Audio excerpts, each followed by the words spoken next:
রাসূলুল্লাহ সাল্লাল্লাহু আলাইহি ওয়াসাল্লাম দিন তার এক হাদিসে বলেছেন, চার ব্যক্তি সম্পর্কে এদের উপরে আল্লাহর লানত। লান আল্লাহু মান লানাল ওয়ালিদাইহি, যেই ব্যক্তি পিতামাতাকে গালি দেয় এই ব্যক্তির উপরে আল্লাহর লানত, মানে আল্লাহর গজব পড়বে তার উপরে। আল্লাহ তার উপরে অসন্তুষ্ট, আল্লাহর রহমত থেকে সে মাহরুম যে পিতামাতাকে গালি দেয়, লানতান করে। লানাল ওয়ালিদাইহি। লান আল্লাহু মান যাবাহা গায়রিল্লাহ, যেই ব্যক্তি আল্লাহ ছাড়া অন্যের নামে পশু জবাহ করে তাদের উপর আল্লাহর লানত। তারপর রাসূল বলেছেন, লান আল্লাহু মান আওয়া মুহদিসান, যেই ব্যক্তি কোনো বেদাতিকে আশ্রয় দেয় অথবা কোনো পাপীকে আশ্রয় দেয়। মুহদাসের দুইটা তাফসীর করা হয়েছে, এক হচ্ছে পাপী, এক হচ্ছে বেদাতি। যেই ব্যক্তি জেনে শুনে কোনো বাতিল ফেরকাকে আশ্রয় দিবে, সম্মান দেখাবে, অথবা যেই ব্যক্তি কোনো পাপীকে আশ্রয় দেবে তার উপর আল্লাহর লানত। এই এক প্রত্যেক পিতা কত শত জানেন আপনার সন্তান হচ্ছে চোর ডাকাত, অথচ আপনি পিতামাতা হয়েও আপনি কিছু বলেন না, আপনি তাকে আশ্রয় দিচ্ছেন। চুরি করে এনেছে, ছোট থেকেই বাচ্চাদেরকে আপনাকে শিখাইতে হইতো। মাদ্রাসা থেকে, স্কুল থেকে কারো পেন্সিল নিয়ে চলে আসছে, রাবার ইরেজার নিয়ে চলে আসছে, কারো পুকুর থেকে মাছ নিয়ে চলে আসছে, কারো জমিন থেকে ফসল নিয়ে চলে আসছে।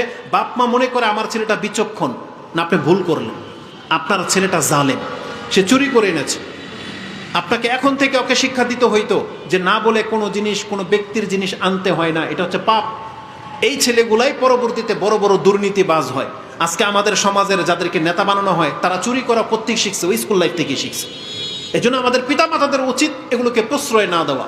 স্বামী যদি হারাম খায় স্ত্রীকে প্রোটেক্ট করা উচিত, কারণ রাসূলুল্লাহ সাল্লাল্লাহু আলাইহি সাল্লাম বলেছেন, মান আওয়া মুহদিসান লান আল্লাহ, আল্লাহ তার উপরে লানত করেছেন যেই ব্যক্তি কোনো পাপীকে আশ্রয় দেয়। এটা আজকে আমাদের অনেক অ্যাঙ্গেলে গিয়ে এই হাদিস ফিট হবে। যেমন বড় বড় দলীয় দলের নেতাগুলা তারা অপরাধীদেরকে পালে, বোঝেন, পালে, তাদের ছত্রছায়ায় পালে। এদের উপরে কাল কিয়ামতের মাঠে বুঝতে পারবে যে আল্লাহর গজবটা কিভাবে পতিত হয়। তারপর রাসূলুল্লাহ সাল্লাল্লাহু আলাইহি ওয়াসাল্লাম বলেছেন, ওয়ালান আল্লাহু মান আওয়া মুহদিসান ওয়ালান আল্লাহু মান গায়্যারা মানারাল আরদ, যেই ব্যক্তি জমিনের সীমানাকে পরিবর্তন করে দেয় তার উপর আল্লাহর লানত। এইটাও বহু অ্যাঙ্গেলে ফিট হবে। এটাকে বলা হয়েছে, ধরেন ঢাকার পথ এই দিকে, বোর্ড লাগানো এই দিকে ঢাকা, আপনি কি করলেন, এটাকে ঘুরিয়ে দিলেন যে ঢাকা এখন এই দিকে। এটা বর্তমান যুগে আপনার হয়তো পেরেশানি কম হবে, কিন্তু রাসূলুল্লাহ সাল্লাল্লাহু আলাইহি ওয়াসাল্লামের যুগে বা আরব দেশে মরুভূমিতে, সমুদ্র পথে আপনি মৃত্যু মুখে পতিত হবেন।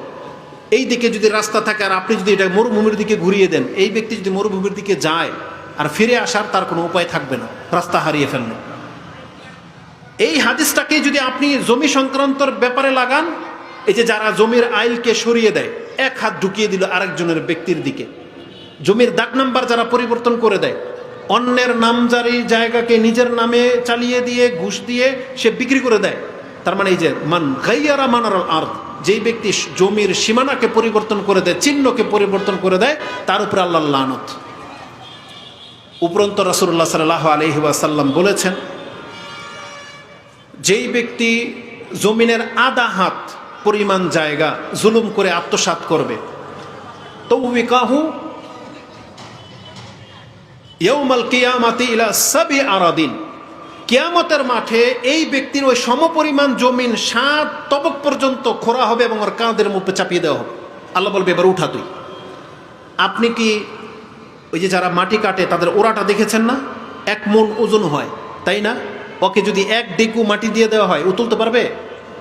তার মানে একটা মানুষের পক্ষে ক্ষমতায় নাই, একটা ডেকু গাড়ি দিয়ে যদি 1 খাবলা ওর মাথার উপর তুলে দেয়, ওর ক্ষমতা নাই। আর আল্লাহ বলেছেন, যেই ব্যক্তি এই জমিনের মধ্যে জুলুম করবে আমি তার মাথার উপরে 7 তবক জমিন ওর মাথার উপরে তুলে দেব, যে উঠাই এবার তুই।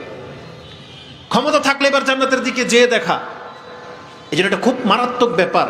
আমাদেরকে অন্যায়ভাবে হারাম বক্ষণ করা থেকে সাবধান সতর্ক করা হয়েছে।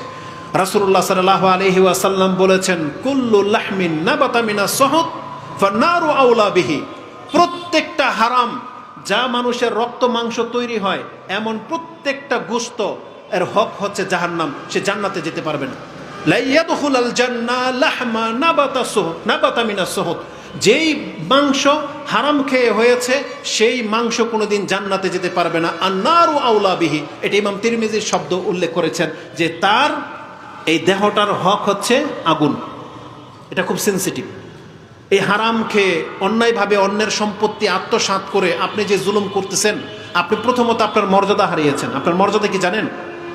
যেই ব্যক্তি হারাম খায় তার দোয়া কবুল হয় না, এটা হচ্ছে আপনার প্রথম মর্যাদা হানি। আপনি দোয়া করবেন যে কোনো বিপদে, আপনার দোয়া কবুল হবে না, কারণ আপনি হারাম খেয়েছেন। আর আপনার জন্য জাহান্নামের ঘোষণা রয়েছে। একটু আগেই বললাম যে এই ব্যক্তি জাহান্নামে যাবে, এটা রাসূল বলেছেন।